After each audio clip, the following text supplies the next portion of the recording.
In a small, forgotten antique shop in upstate New York, a dusty camera sat locked behind glass. The owner claimed it was special, so special he refused to sell it, no matter the price offered. But one autumn evening, a stranger insisted, and fate quietly obeyed. That night, reality bent for the first time. The camera was heavy, made of brass and leather, older than anyone could guess. Its edges were cold, almost alive, as if heat refused to touch it. There were no brand marks, no serial engravings, only faint symbols that looked more like constellations than letters. Something about it felt wrong. The new owner, Daniel Cross, was a freelance photographer with a fascination for the obscure. He loved abandoned buildings and forgotten objects, but this camera, this relic, seemed to whisper to him. The shutter was smooth, effortless, like blinking through someone else's dream. He decided to test it that night. Daniel loaded old film stock, the kind no one used anymore, and took a single shot of his living room. The flash burst like a heartbeat in an empty house. When he developed the photo, he froze. There was his grandmother, decades younger, sitting on his couch, smiling softly at the lens. She had died 20 years ago. He thought it was a trick, an old image bleeding through expired film. But he checked again, the photograph wasn't damaged, it was perfect. The shadows were modern, the light exactly as it had been that night. Yet the woman in it belonged to another lifetime. He felt his stomach turn inside out. The next night, Daniel experimented further. He photographed the street outside his window, the empty sidewalk, the flickering streetlight. But when he developed it, the image showed a young couple walking past, laughing, people he hadn't seen.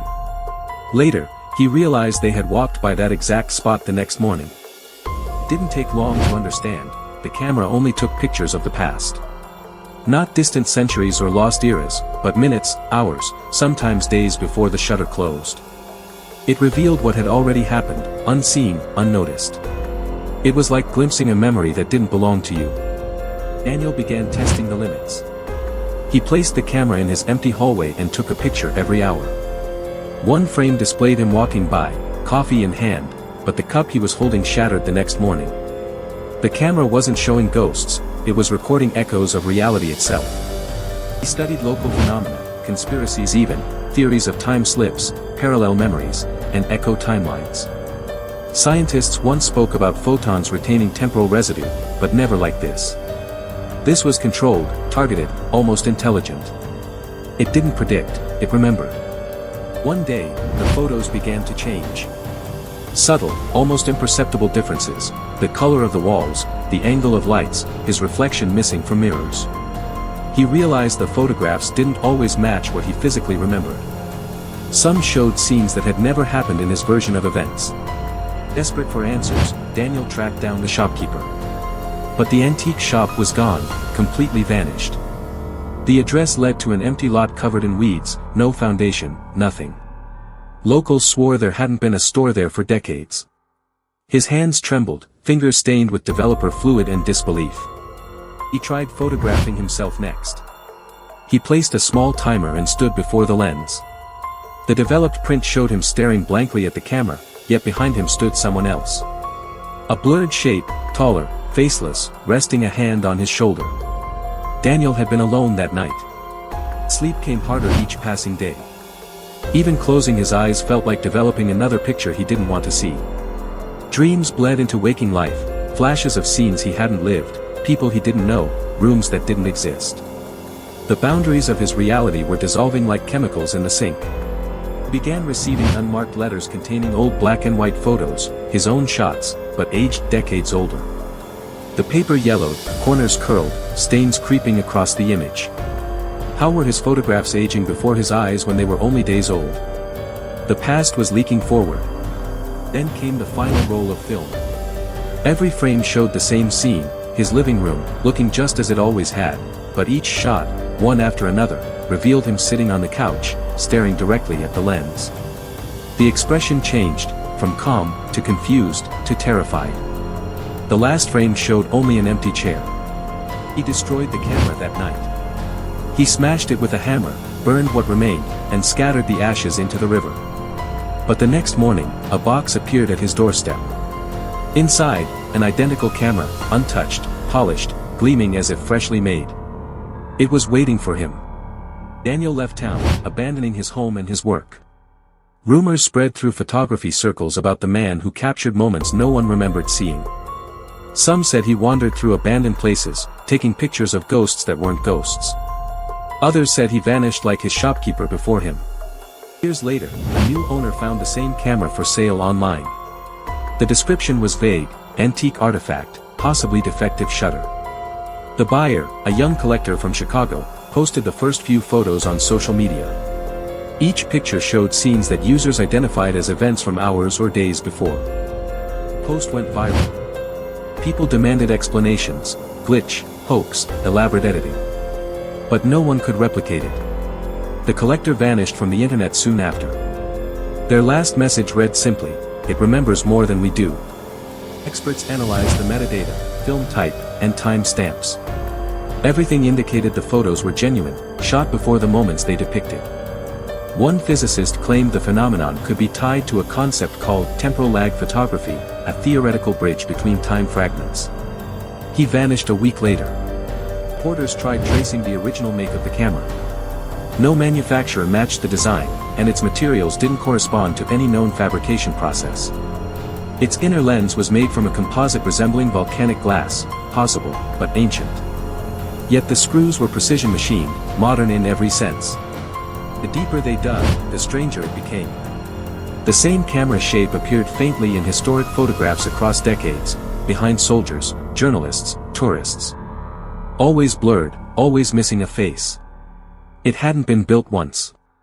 It had always been here. The concept of a device that visualizes the past isn't new. Mythology calls them mirrors of memory, artifacts whispered to preserve echoes of time. Some cultures believed spirits existed as light trapped between seconds. Perhaps the camera did exactly that, held reality in suspension. Investigators who tested the camera's surviving negatives reported disturbing side effects: nosebleeds, migraines, sleeplessness, time gaps. One even claimed his watch stopped for 9 minutes each time he developed a photo. No consistent pattern, except one: none of them kept the pictures for long. Experts in quantum theory tried to define it. They suggested the camera might be a form of temporal recorder, capturing light that refracts not through space, but chronology. Reality, like a reflection on turbulent water, could ripple backwards. The flash didn't freeze a moment, it exposed time itself. But what if the camera didn't merely show the past? What if, each time the shutter clicked, it rewrote the present in tiny unnoticed ways? Every photograph became a seed, altering, adjusting, replacing what truly happened. Over time, none of us might remember what our world really looked like. An amateur historian uncovered something chilling: a lost patent filed under no known inventor, dated the year 1878, describing a lens capable of retaining temporal incident light for delayed exposure. The signature was unreadable, but the hand-drawn diagram matched Daniel's camera exactly. Witnesses report sightings of the same object appearing unexpectedly at estate sales and flea markets. Each time, buyers disappear, their names erased from registries within months. Like the camera itself chooses who touches it, and who remembers. The object's origin remains untraceable. Today, conspiracy forums track its movements. They call it the memory box, the infinite lens, or the eye that looks backward. Every account ends the same way: a final photograph showing the photographer themselves, looking frightened, moments before the world forgets their face. Skeptics dismiss it as viral folklore. But buried among government archives, a classified file labeled simply temporal optics, Class C anomalies includes blurry prints eerily similar to those viral images. Whatever the truth, someone in authority is watching, documenting what cannot be explained. Late-night viewers of local cable once reported a broadcast anomaly: one frame of black and white static showing a table, a camera at its center, time-stamped 5 minutes in the past. The station denied the glitch. Time, apparently, did not. Some philosophers claim our minds are photographic imprints too, constantly developing memories after reality occurs. Maybe the antique camera only mimics our consciousness, exposing how late we truly live compared to the moment itself. Every thought is already past tense. If the camera still exists, no one knows where it is now. Maybe it's waiting in another quiet shop, behind a glass case, humming faintly with dusty anticipation. Maybe it's already been used again. And maybe, the world you see around you, has already been photographed. As you watch these words unfold, listen carefully, your clock ticks forward, but your memory drags behind. The world we believe is now may already be history recorded on invisible film. Somewhere, a shutter clicks softly. Another photograph of our moment already exists, in the past. Question left is chillingly simple. When you next take a photo, are you capturing a memory, or discovering proof that time never moves forward at all? The lens doesn't forget, it only waits. And maybe, it's waiting for you.